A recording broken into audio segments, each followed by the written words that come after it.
ये सत्य घटना कबीर परमेश्वर जी द्वारा बांधवगढ़ के श्री धर्मदास जी के साथ की गई लीला पर आधारित है।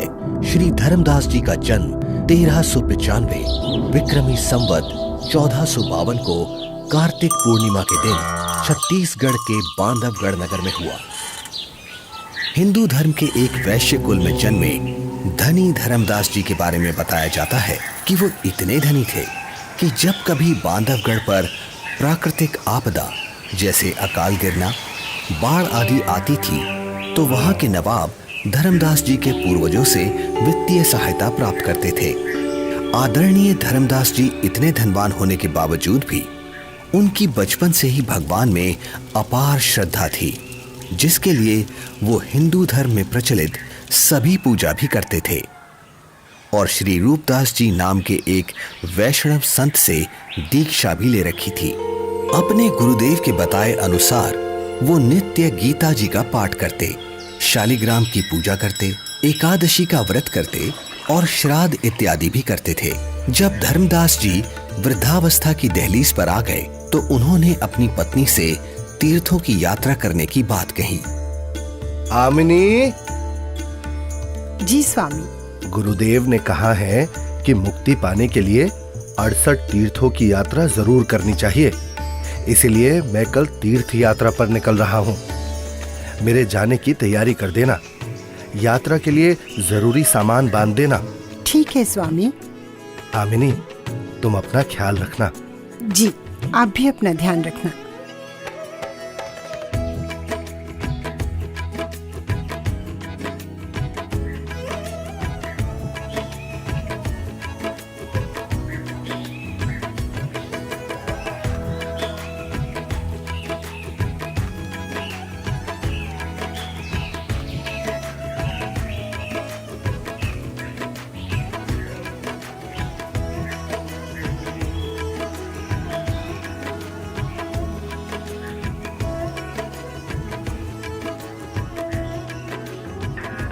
मथुरा में तीर्थों की यात्रा करते हुए एक सुबह धर्मदास जी गोवर्धन पर्वत के पास स्थित एक सरोवर के किनारे पहुंचे।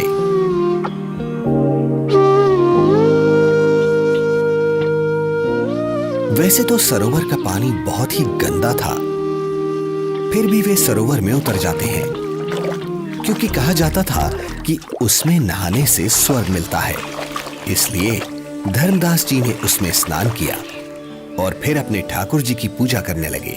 तभी वहां सर्वसृष्टि रचनहार कबीर देव जी काशी शहर से आकर प्रकट होते हैं और एक मुसलमान जिंदा महात्मा का रूप बनाकर धर्मदास जी से थोड़ी ही दूरी पर आकर बैठ जाते हैं।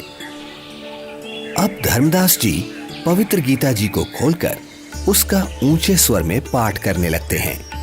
बहुनी में व्यतीतानि जन्मानि तव च अर्जुन तानि अहम वेद सर्वाणि न त्वम वेद परंतप। श्री भगवान बोले, हे परंतप अर्जुन, मेरे और तेरे बहुत से जन्म हो चुके हैं, उन सबको तू नहीं जानता, मैं जानता हूँ। न तू एव अहम जातु न आसम न त्वम न इमे जनाधिपाः न च एव न भविष्यामः सर्वे वयम अतः परम। ना तो ऐसा ही है कि मैं किसी काल में नहीं था, अथवा तू नहीं था, अथवा ये राजा लोग नहीं थे, और ना ऐसा ही है कि इससे आगे हम सब नहीं रहेंगे।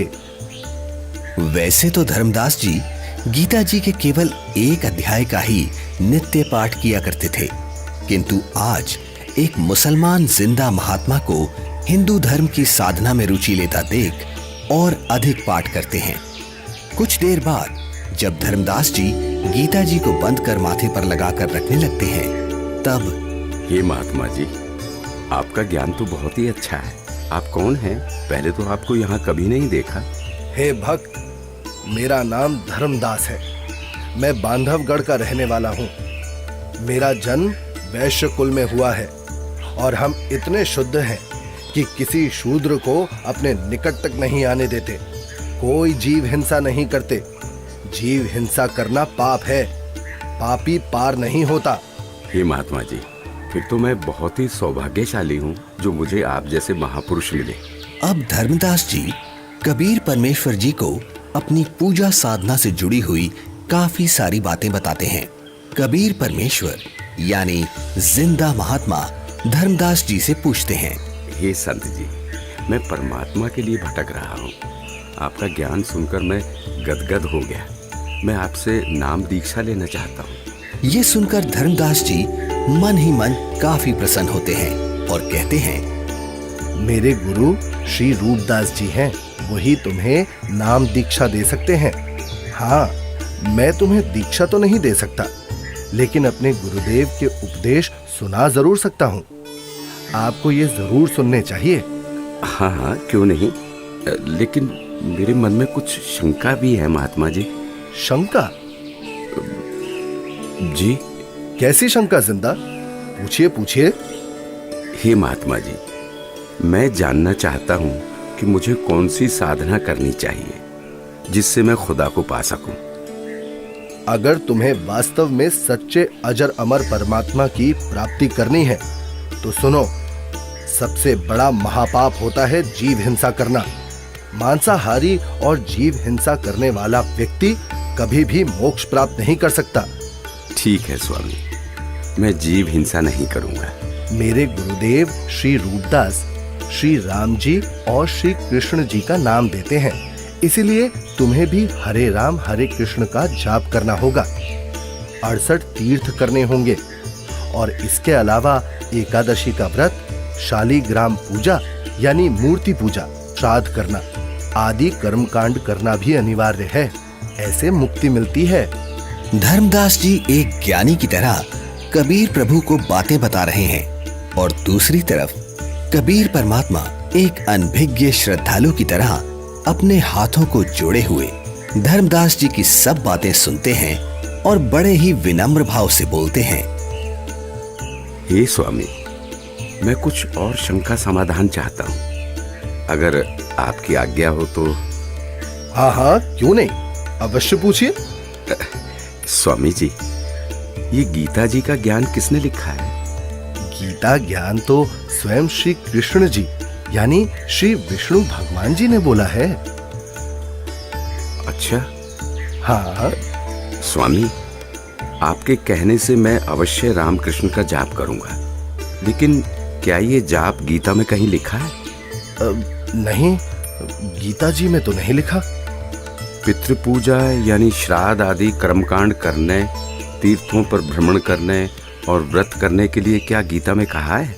आखिर तुम कहना क्या चाहते हो? कुछ नहीं स्वामी, मैं तो बस ये समझना चाह रहा हूँ, जब गीता जी में व्रत के लिए मना किया गया है तो फिर आप एकादशी के दिन भूखे क्यों मरते हो?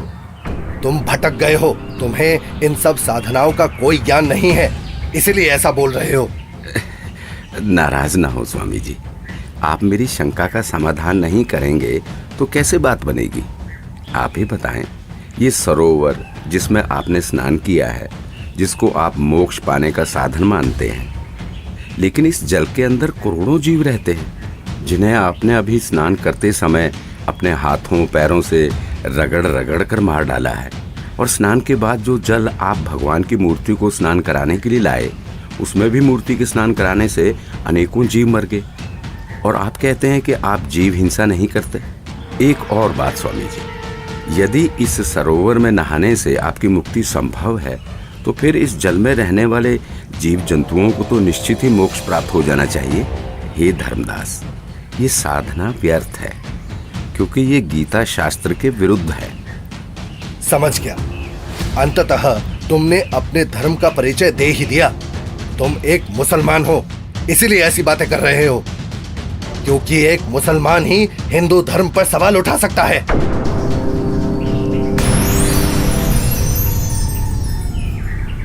अरे,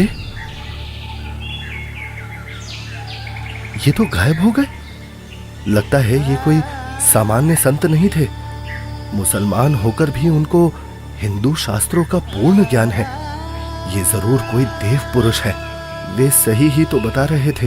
हे परमात्मा, एक बार फिर से वही संत मिले तो मैं अपना हठ छोड़कर नम्र भाव से संपूर्ण ज्ञान समझूंगा। हे भगवान, माफ करो मुझे।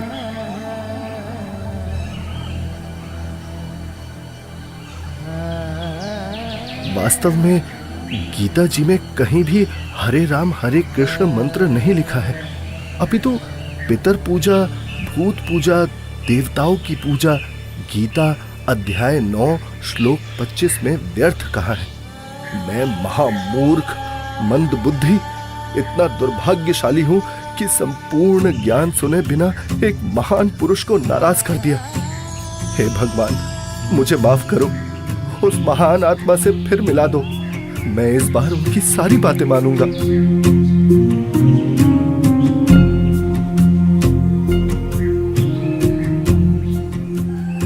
आज धर्मदास जी का मन किसी भी कर्म कांड में नहीं लग रहा था।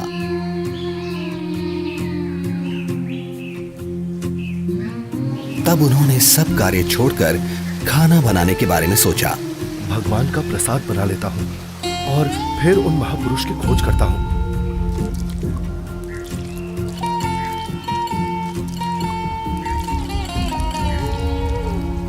हे भगवान, ये क्या अनर्थ हो गया?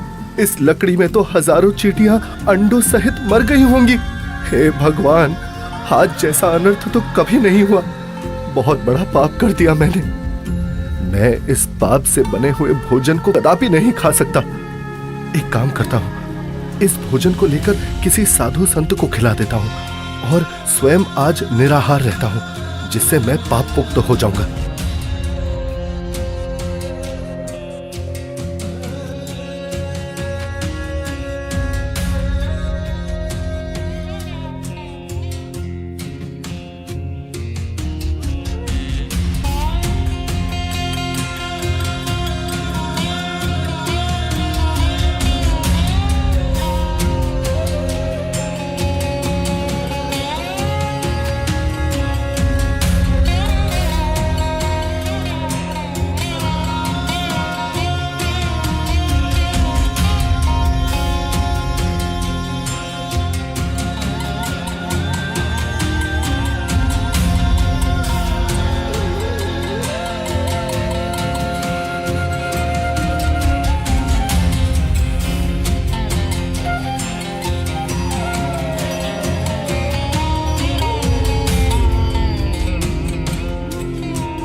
संत जी कुछ बोल रहे हैं, इनके बीच में बोलना ठीक नहीं है।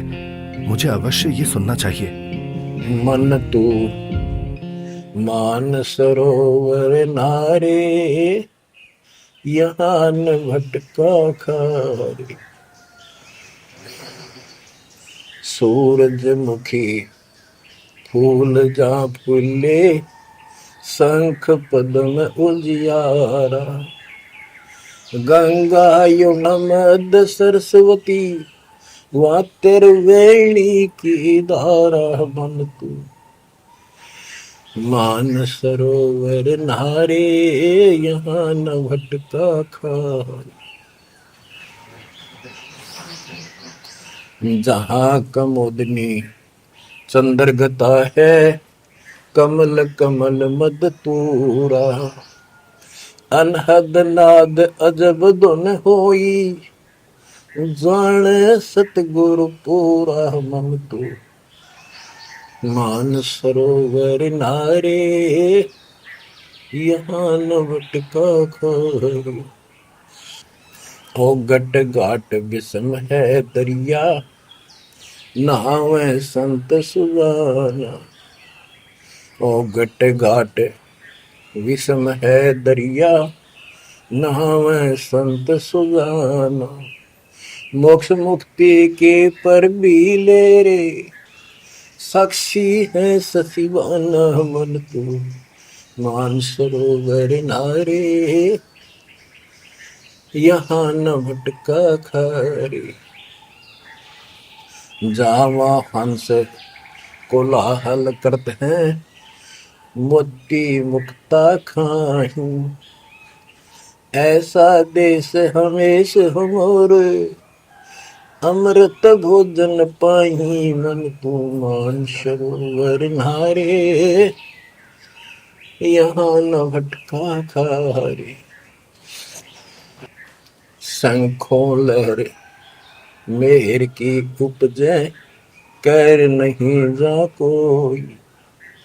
शंखों लहरे वहाँ मेहर की उपजे, कर नहीं जा कोई।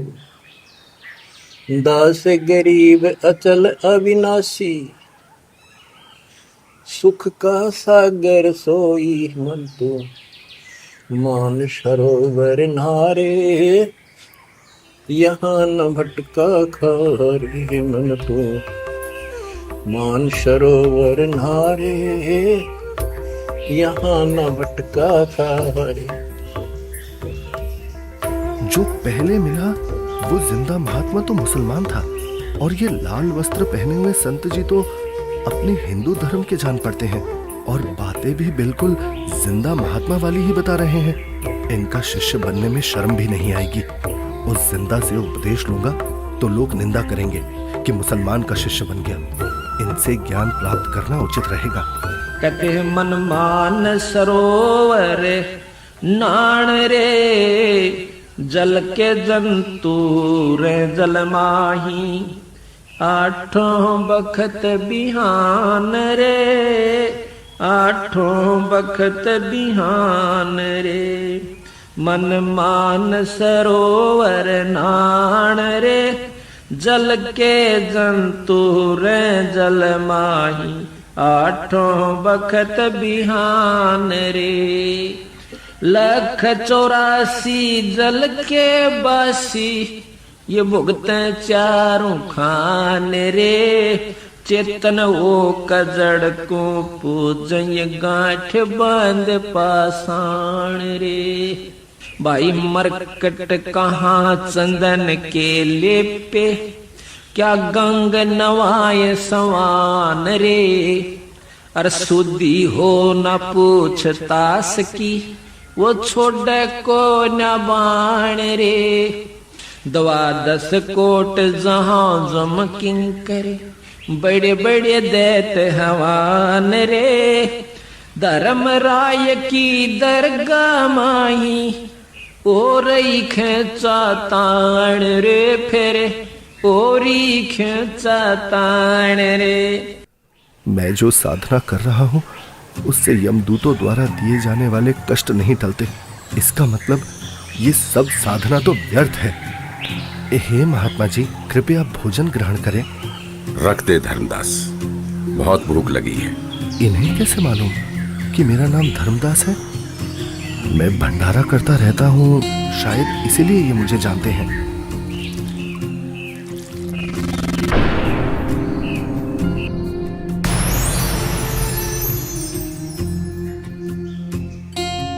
आप तो वही महात्मा जी हो।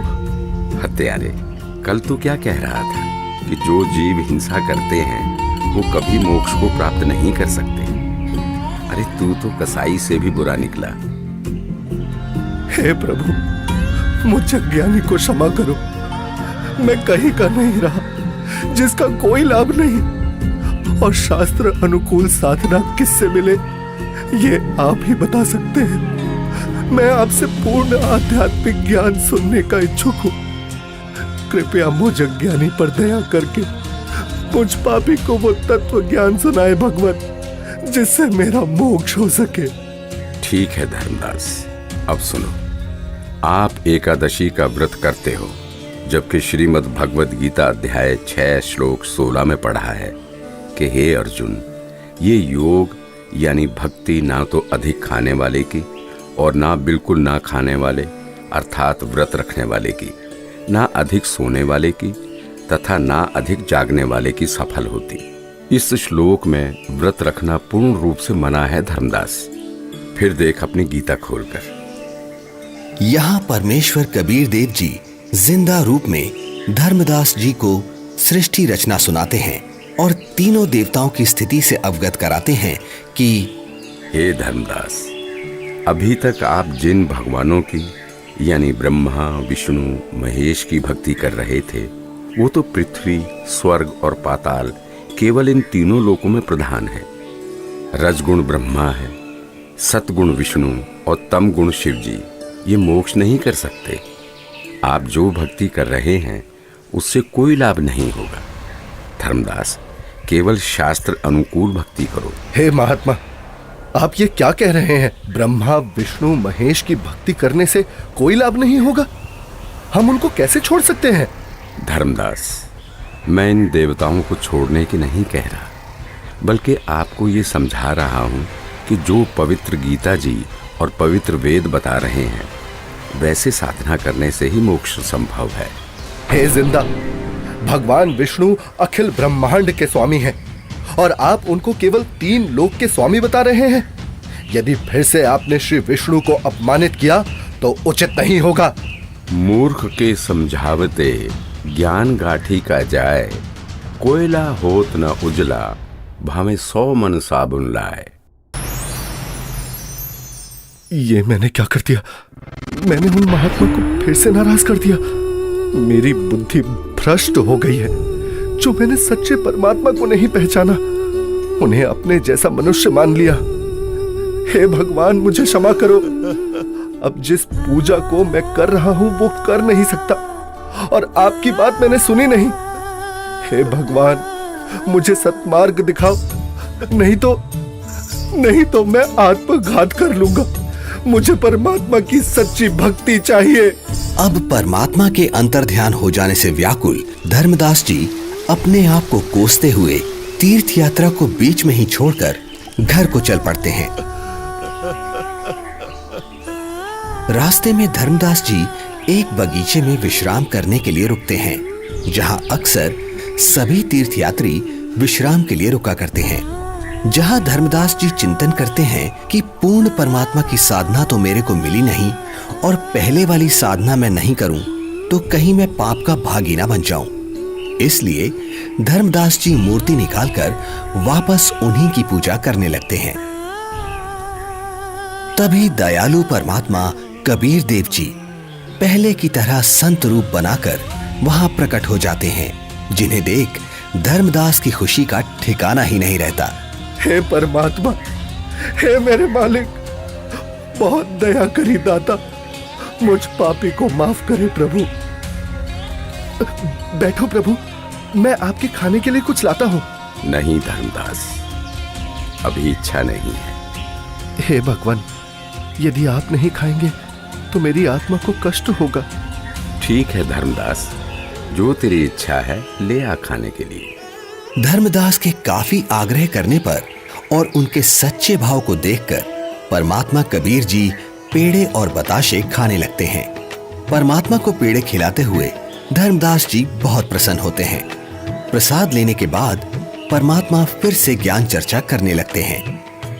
हे धर्मदास जी, आप यदि अभी भी इस ज्ञान पर विश्वास नहीं कर पा रहे हैं तो क्यों ना आप एक बार अपने गुरुदेव रूपदास जी से ये सब पूछ के देख लो कि क्या ब्रह्मा विष्णु महेश के कोई माता पिता हैं या नहीं, और क्या ब्रह्मा विष्णु महेश जी की जन्म मृत्यु होती है। क्या ये देवता आपके पाप कर्म काट सकते हैं? क्योंकि जो ज्ञान मैंने आपको बताया है पुराणों में ये सब स्पष्ट लिखा है। और हाँ धर्मदास, आप अपने गुरु जी से ये भी पूछना कि क्या आप जो भक्ति बता रहे हैं उससे मुझे मोक्ष की प्राप्ति हो जाएगी। हाँ प्रभु, मैं निश्चित ही गुरुदेव से इन शंकाओं का समाधान अवश्य करवाऊंगा। इसके बाद कबीर प्रभु वहां से चल पड़ते हैं। धर्मदास जी कबीर परमात्मा जी को बेहद व्याकुलता में एकटक देखते जा रहे हैं। प्रभु, प्रभु! लेकिन धर्मदास जी के लिए ये परिस्थिति बहुत असामान्य हो जाती है। धर्मदास जी इतना व्याकुल हो जाते हैं कि वो परमेश्वर कबीर साहिब जी को छोड़ना नहीं चाह रहे थे और पहले वाली साधना भी छोड़ना धर्मदास जी के लिए बहुत मुश्किल हो रहा था। कबीर प्रभु के जाने के बाद धर्मदास अपनी शंकाओं के समाधान के लिए अपने गुरु रूपदास जी के आश्रम की तरफ निकल पड़ते हैं।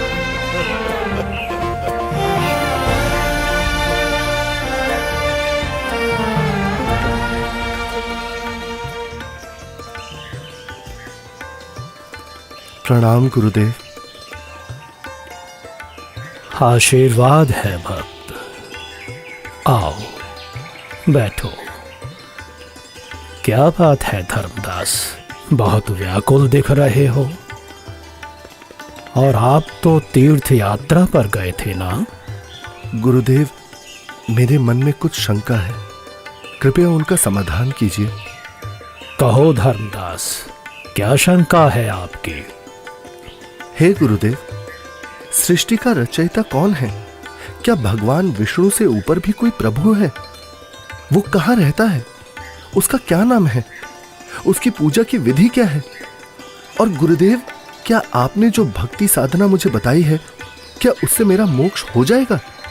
हे धर्मदास, आज तुम ये क्या बोल रहे हो? ऐसा ज्ञान तुम्हें किसने सिखा दिया? तुम लक्ष्मी नारायण की भक्ति करो, ठाकुर जी की सेवा करो और राम कृष्ण जी का जाप करते हुए प्रतिमा पूजा करो, जिससे तुम्हारी मुक्ति हो जाएगी। तुम यात्रा पर जाओ, जगन्नाथ के दर्शन करो, गोमती, गोदावरी इन नदियों में स्नान करो, काशी जाओ, तीर्थ नहाओ, उससे ज्यादा पुण्य होता है और स्वर्ग की प्राप्ति होती है बच्चा। भगवान तो निराकार है, वो ज्योत स्वरूपी निरंजन है जो शून्य में रहता है। हे गुरुदेव, यहां मैं एक बात पूछना चाहूंगा, आप क्रोधित ना होना गुरुवर। हे गुरुदेव, जो ज्योत निरंजन आप बता रहे हैं, वो तो प्रतिदिन 1 लाख मानव खाता है और 1.25 लाख उत्पन्न करता है। गुरुदेव, मुझे जीव भक्षक नहीं, जीवों की रक्षा करने वाला भगवान कौन है वो बताइए। ये ज्योति निरंजन ब्रह्म तो जीवों को खाता है। और गुरुदेव, ऐसा तो आप भी मानते हैं कि एक दिन वैकुंठ समेत तीनों लोक भी नष्ट होंगे, यानी स्वर्ग भी नष्ट होगा। फिर मुझे वहां की भक्ति क्यों बता रहे हो? गुरुदेव, मुझे उस अविनाशी स्थान के बारे में बताओ जिसका जिक्र गीता अध्याय 18 श्लोक 62 में किया है कि हे अर्जुन, तू सर्वभाव से उस परमेश्वर की शरण में जा, उसकी कृपा से ही तू परम शांति को और सनातन परम धाम शाश्वतम स्थानम अविनाशी लोक को प्राप्त होगा। इस प्रकार धर्मदास जी जिंदा बाबा रूप में मिले परमेश्वर कबीर जी से सुनी सृष्टि रचना के आधार पर काफी तर्क रखते हैं, जिसके पश्चात गुरु रूपदास जी कहते हैं, बेटा धर्मदास, जो ज्ञान मेरे पास था वो सब मैंने आपको बता दिया है। इससे आगे का मुझे कोई ज्ञान नहीं है। जो महात्मा आपको मिले हैं वो अवश्य ही कोई पहुंचे हुए महापुरुष हैं।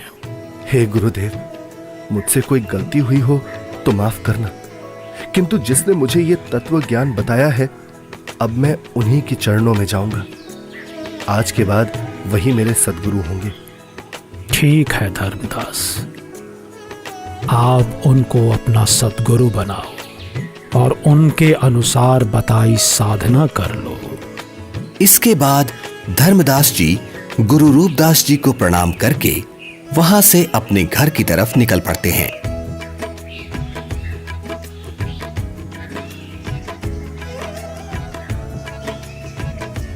रास्ते में जाते जाते अब धर्मदास के मन में एक शंका ये भी उत्पन्न हुई कि हिंदू धर्म इतना बड़ा है, क्या किसी को गीता का यथार्थ ज्ञान नहीं होगा?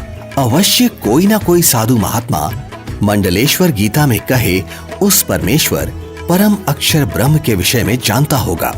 इसके बाद धर्मदास कई प्रसिद्ध हिंदू संतों से मिलते हैं। सबको पहले 1 रुपया दान देते हैं ताकि संत मेरे को अपने दिल की बात गुप्त रहस्य बताएगा, क्योंकि जो भक्त अधिक दक्षिणा देता था तो संत उससे अधिक स्नेह से बात करते थे। उस समय 1 चांदी का रुपया आज के 10,000 रुपए के लगभग कीमत का होता था। सबसे पहले धर्मदास जी एक वैष्णव महामंडलेश्वर श्री ज्ञानानंद जी के पास जाते हैं, जिनका बहुत अधिक बोलबाला था। हे संत जी, क्या श्री ब्रह्मा जी, श्री विष्णु जी और श्री शिव जी के कोई माता पिता हैं? बच्चा, इनका कोई जन्म मरण नहीं होता, इसलिए माता पिता का तो सवाल ही नहीं उठता। इतना सुनकर धर्मदास जी वहां से चल पड़ते हैं।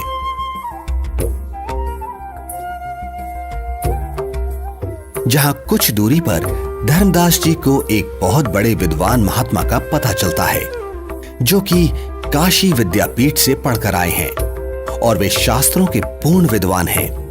धर्मदास जी महात्मा के पास जाते हैं और दक्षिणा देकर पूछते हैं, महात्मा जी, गीता जी के अध्याय 18 श्लोक 62 में भगवान श्री कृष्ण ने अपने से अन्य किस परमेश्वर की शरण में जाने को कहा है? भगवान श्री कृष्ण अर्जुन को अपनी ही शरण में जाने को कहते हैं भक्त। श्री कृष्ण जी से ऊपर कोई भगवान नहीं है। इस प्रकार धर्मदास जी बहुत से संत महंत मंडलेश्वरों के पास जाते हैं और सभी से एक जैसे ही प्रश्न करते हैं, किंतु उत्तर किसी का संतोषजनक नहीं मिलता। कोई विष्णु जी को सर्वे सर्वा बताता है तो कोई शिव जी को करता धरता और कुछ तो परमात्मा को निराकार ही बताने वाले मिल जाते हैं।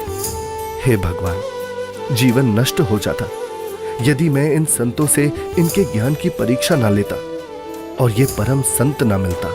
यह सोच धर्मदास जी जिंदा महात्मा रूप परमेश्वर को याद करते हुए घर की ओर चल पड़ते हैं।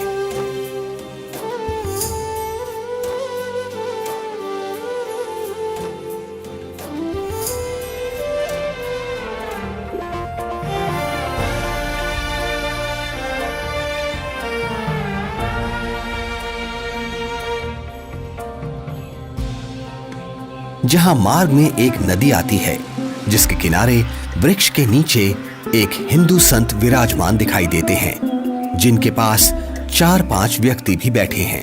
धर्मदास जी भी विश्राम करने के उद्देश्य से संत के पास कुछ दूरी पर वृक्ष के नीचे छाया में दूर से ही राम राम करके बैठ जाते हैं। लगता है मुझे इस साधु से भी प्रश्न करना चाहिए। अरे नहीं नहीं, जब बड़े बड़े मंडलेश्वरों को ज्ञान नहीं, जिनके पास हजारों शिष्य हैं, तो फिर इसके पास तो क्या ही होगा। यहाँ तो बस 4-5 वृद्ध ही तो बैठे हैं। आदेश महाराज, आदेश। हे धर्मदास, हिंदू मंडलेश्वरों ने बता दिया वो परमेश्वर कौन है। मुझ पापी अवगुण हारे को क्षमा करो महाराज, मैंने बड़ी भारी भूल की है। आपने सृष्टि रचना का ज्ञान जो बताया है, उसके सामने सभी संतों का ज्ञान ऐसा है जैसे सूरज के सामने दीपक। धर्मदास, तेरे मन में अन्य संतों से ज्ञान जानने की प्रेरणा मैंने ही की थी। यदि आप इन सब के अज्ञान से परिचित नहीं होते तो फिर भी मेरे ऊपर विश्वास नहीं करते, सोचते रहते कि और संतों के पास भी जाना चाहिए। ये कैसे हो सकता है कि मुसलमान को ज्ञान है, हिंदुओं को नहीं। अब तुम पूर्ण विश्वास करोगे, इसलिए पूर्ण लाभ मिलेगा। मेरे को एक अन्य संत मिला, उसने भी यही आप वाला ज्ञान बताया था। मुझे लगता है वो आप ही हो, आपने रूप बदल रखा है। हे धर्मदास, मैं उनका शिष्य हूँ, वे मेरे गुरु हैं, वे काशी में रहते हैं। यहाँ धर्मदास व जिंदा रूपी परमात्मा की बहुत ज्ञान चर्चा हुई, जिसके बाद मैं अब सतगुरु के दर्शन करने जा रहा हूँ, आज्ञा दो। मुझे सतलोक के दर्शन करा दो, बिना देखे मुझे शांति नहीं होगी। हे धर्मदास, आपको गुरुजी से दीक्षा दिला दूंगा, फिर भक्ति करना। हे जिंदा, आप ही सब कुछ हो, अपने आप को छुपा रहे हो। मुझे सतलोक दिखाओ ताकि मेरी आत्मा को संतोष हो। धर्मदास, नाम लेकर भक्ति करो। जब शरीर छोड़कर जाओगे तो आप वहां सतलोक देखना। हट क्यों कर रहे हो? मैं कितना दुष्ट हूं कि मैंने परमात्मा पर विश्वास नहीं किया, और अब पता नहीं वो फिर दोबारा दर्शन देंगे या नहीं। रोते रोते धर्मदास जी अपने घर पहुंच जाते हैं।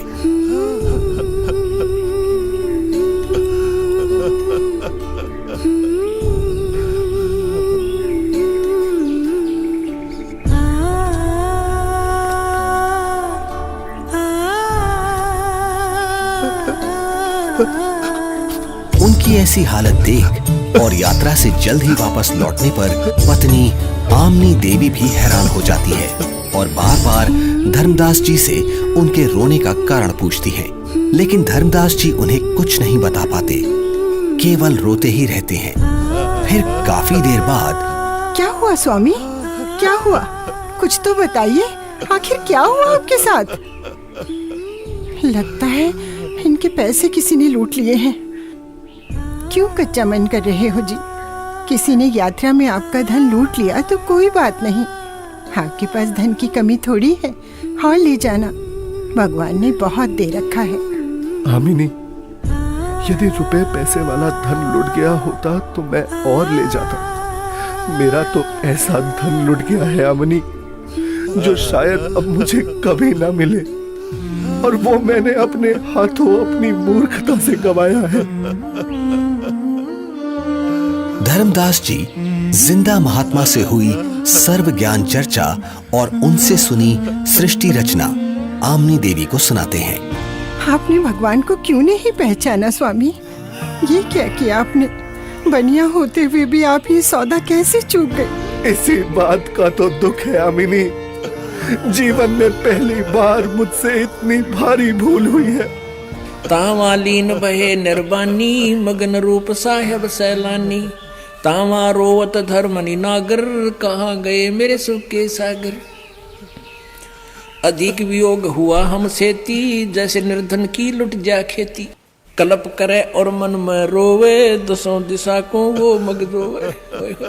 अधिक वियोग हुआ हमसे ती, जैसे निर्धन की लुट जा खेती। कलप करे और मन में रोवे, दसों दिशा को वो मग रोवे।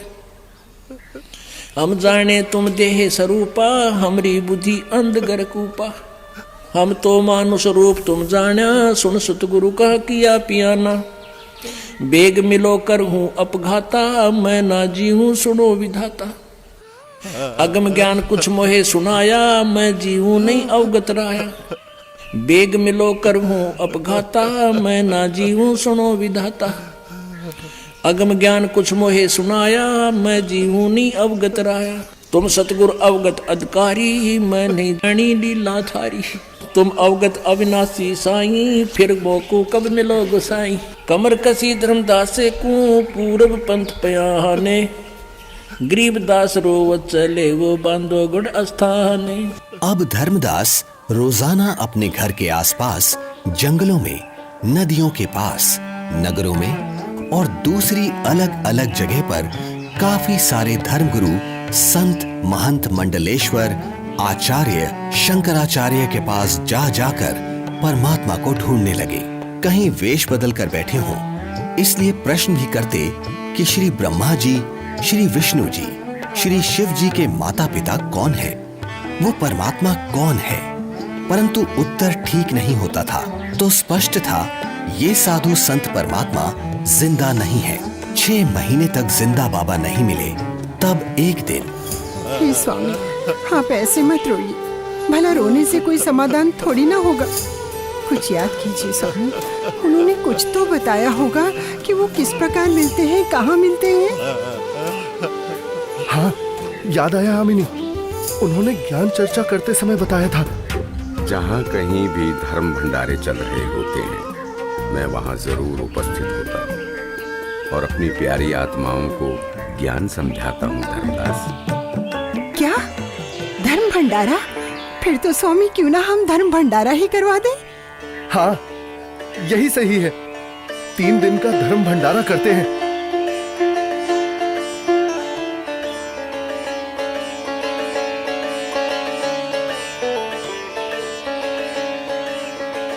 भंडारे का आयोजन शुरू हो जाता है।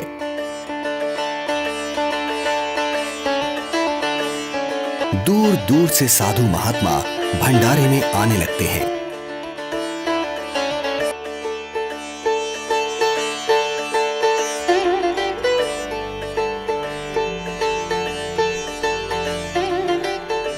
धर्मदास जी भंडारे में हर तरफ घूम घूम कर प्रत्येक संत महात्मा को बड़े ही ध्यान से देखते हैं, किंतु परमेश्वर कहीं भी उनको दिखाई नहीं देते।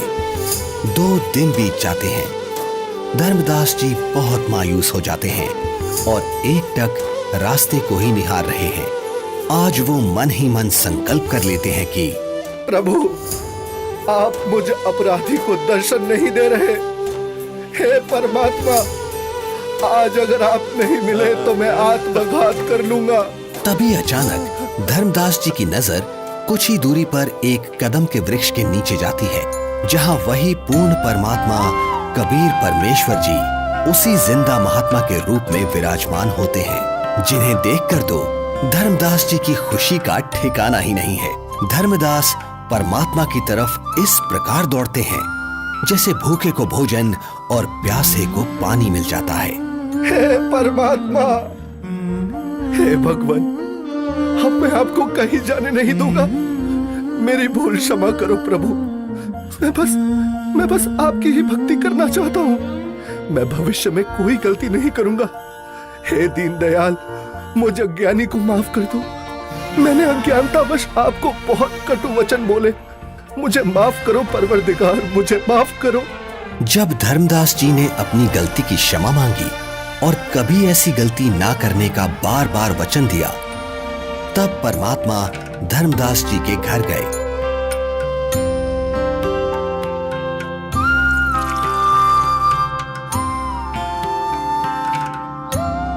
जहां आमनी देवी और धर्मदास जी दोनों ने परमात्मा की बहुत सेवा की और उनसे नाम दीक्षा ली। हे प्रभु, आपका बच्चा बहुत नरम दिल का है। इतना रोया, मैं भी रुला दी। आपकी तड़फ में दिन रात रोता रहा। मैं बार बार हिम्मत हौसला दिलाती, परमात्मा अवश्य मिलेंगे। ये रोते हुए कहते, हमने अब नहीं मिलेंगे।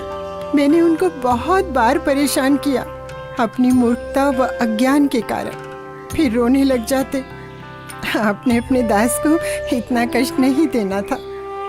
बेटी, जैसे लोहे का औजार बनाने के लिए गर्म किया जाता है, फिर उस पर चोट लगाई जाती है, तब वो काम बनता है। ठंडे लोहे पर चोट काम नहीं करती, इसलिए धर्मदास को 6 महीने गर्म करना पड़ा।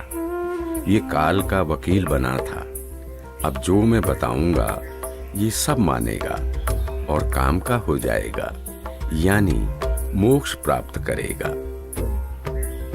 धर्मदास, आपको वो भगवान मिला है जिसको पाने के लिए राजाओं ने राज त्याग दिए, ऋषियों ने शरीर तक गला दिए। इसलिए अब खूब भक्ति करो ताकि आप हमेशा हमेशा के लिए सतलोक के निवासी बन सको, जहां आपको इतना सुख मिलेगा जो स्वर्ग क्या महास्वर्ग में भी नहीं है। सुंदर बाग, सदाबहार फलदार वृक्ष और दूधों की नदियां बहती हैं, जहां सुंदर नर और नारी रूप में हंस आत्माएं रहती हैं। वे कभी वृद्ध नहीं होते और वहां जाने के बाद कभी मृत्यु भी नहीं होती। धर्मदास, हे महाराज, नाराज ना होना।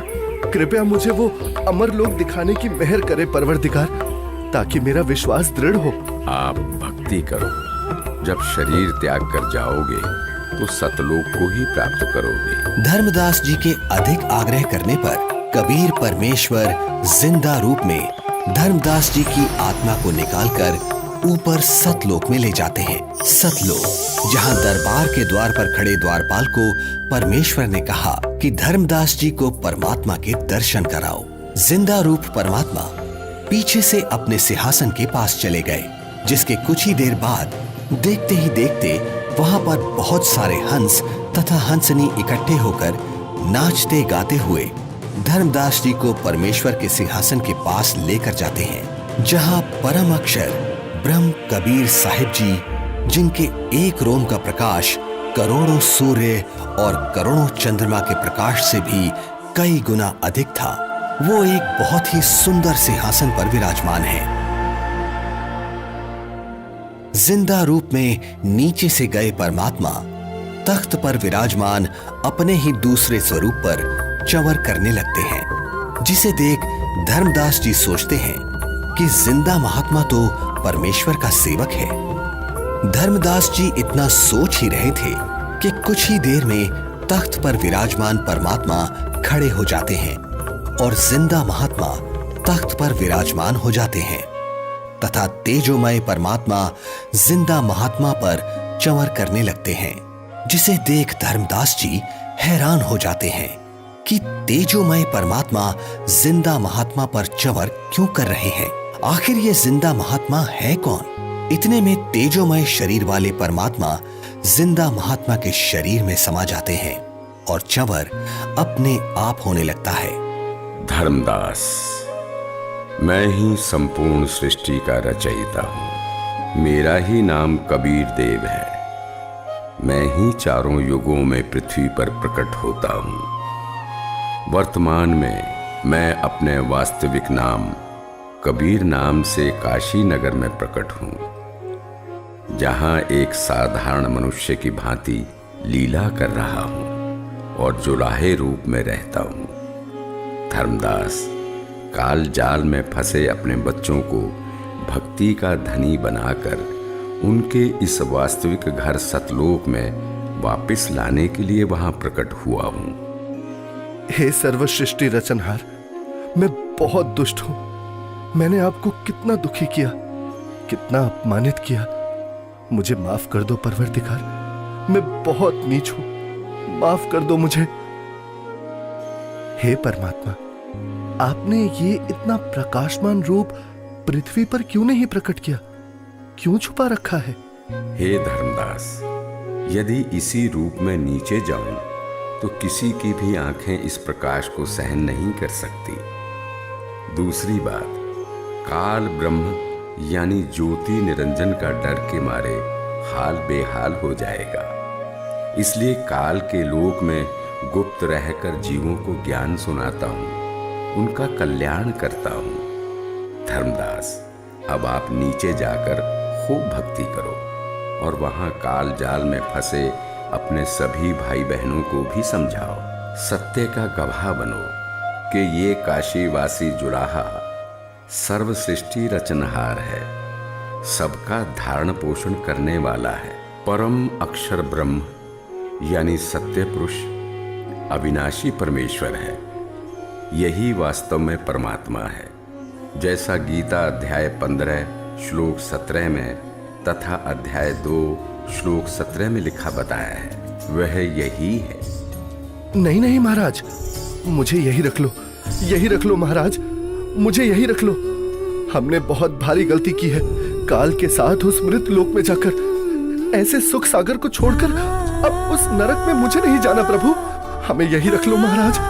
धर्मदास जी को रोता देख परमात्मा उनको समझाते हैं और वहीं दूसरी तरफ पृथ्वी पर धर्मदास जी को 3 दिन से अचेत देखकर घर परिवार, गांव, रिश्तेदार, मित्र प्यारे सभी इकट्ठा हो जाते हैं। कोई झाड़ फूंक करा रहा था तो कोई वैद्य से उपचार करा रहा था, किंतु किसी को आशा नहीं रही थी कि धर्मदास जी जिंदा हो जाएंगे। आमिनी देवी का भी रो रो कर बुरा हाल हो जाता है। तब तीसरे दिन परमात्मा ने धर्मदास जी की आत्मा को शरीर में प्रवेश करा दिया। धर्मदास जी अपने चारों ओर खड़े रिश्तेदारों को और पत्नी आमनी देवी को रोता देख आश्चर्यचकित हो जाते हैं। क्या हुआ आप सभी को? आप ऐसे रो क्यों रहे हैं? हे भगवान, तेरा लाख लाख शुक्र है।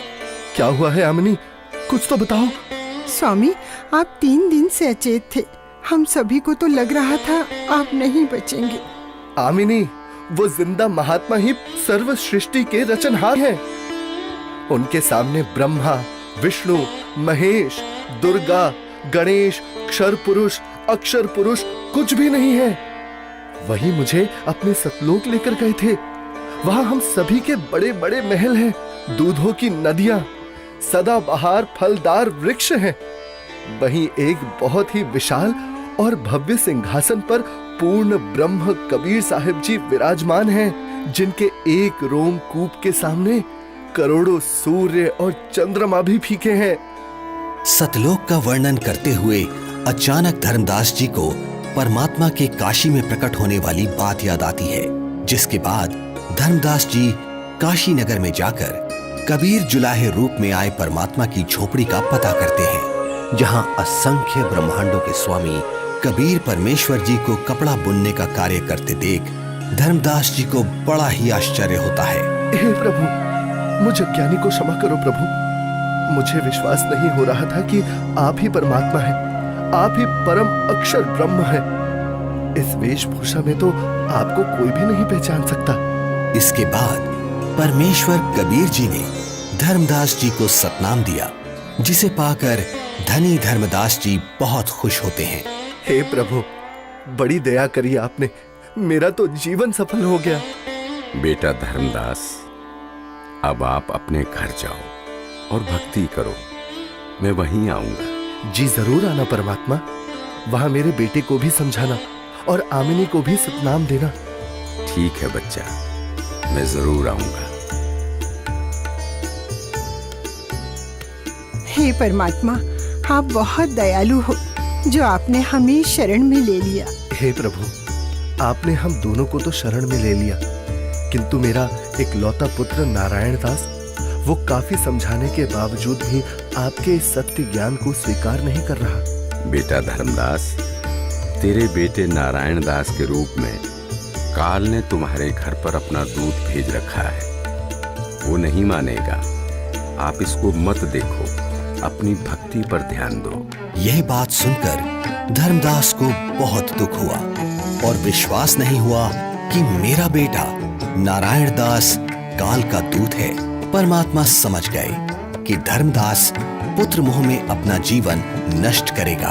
धर्मदास, आप पुत्र को बुलाओ, मैं भी समझाता हूँ। बच्चा है, मान जाए तो।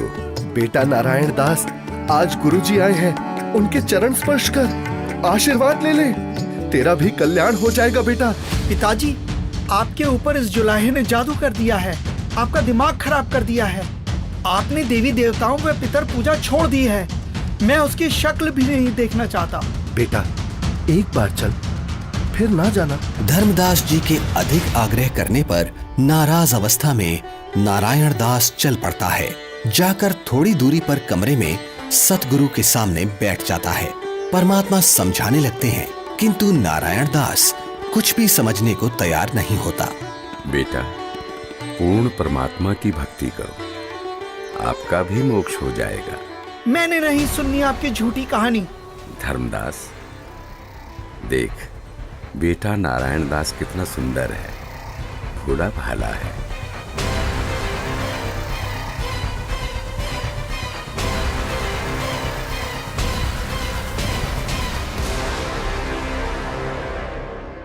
बेटा नारायण दास, आप जाओ, आपको जो ठीक लगे करो। हे भगवान, मेरा वंश तो काल का वंश बन गया, दया करो दाता, अब मेरे वंश का क्या होगा? वंश का क्या करेगा बेटा, यहां से पीछा छुड़वा ले धर्मदास। धर्मदास जी का रो रो कर बुरा हाल हो जाता है। तब कबीर परमात्मा जी अपना आशीर्वाद भरा हाथ धर्मदास जी के सिर पर रखते हुए कहते हैं, ठीक है धर्मदास, तेरे घर पर मैं अपना हंस भेजूंगा। तू वंश की चिंता करता था धर्मदास, तेरा 42 पीढ़ी तक वंश चलेगा, तू चिंता मत कर। तुम्हारे घर पर एक पुत्र उत्पन्न होगा, उसका नाम चूड़ामणि रखना। इस उम्र में बच्चा? हे भगवान, ये कैसे संभव है? उधर देखो बेटा, 10वें महीने आमनी के गर्भ से तुम्हारे घर ये बेटा जन्म लेगा। धर्मदास जी को कुछ विश्वास और कुछ अविश्वास होता है, किंतु परमेश्वर की दया से आमनी देवी के गर्भ से 10वें महीने एक बच्चा पैदा होता है, जिसका नाम चूड़ामणि रखा जाता है। बड़ी दया करी दाता, जो आपकी हंस आत्मा हमारे घर आई। हे भगवान, दया करना कि मेरे वंशज आपकी भक्ति में ही लगे रहे। धर्मदास, ज्योति निरंजन अर्थात काल मेरे नाम से 12 पंथ चलाएगा और तेरे वंश वाले 6ठी पीढ़ी में जाकर मेरी बताई सत्य भक्ति को करना छोड़ देंगे। वो उन काल के चलाए नकली 12 पंथों में से जो 6ठा टकसारी पंथ होगा, उसकी साधना करना शुरू कर देंगे, जो काल में डुबोने वाली ही होगी। हे परमात्मा, दया करो अंतर्यामी, उनका उद्धार कैसे होगा? दया करो। हे धर्मदास, काल द्वारा चलाए जाने वाले 12 पंथों में 12वां पंथ का प्रवर्तक संवत 1774 में जन्म लेगा। उस पंथ समेत सब 12 पंथों के पंथी मेरी वाणी का गलत अर्थ लगाकर गलत साधना करेंगे। असंख्य जन्म तक सतलोक नहीं जा सकेंगे। उसी 12वें पंथ में हम ही प्रकट होंगे। हम गुप्त रूप से लीला करेंगे। धर्मदास, मैंने तेरे को 42 पीढ़ी तक तुम्हारा वंश कलयुग में चलने का आशीर्वाद दिया।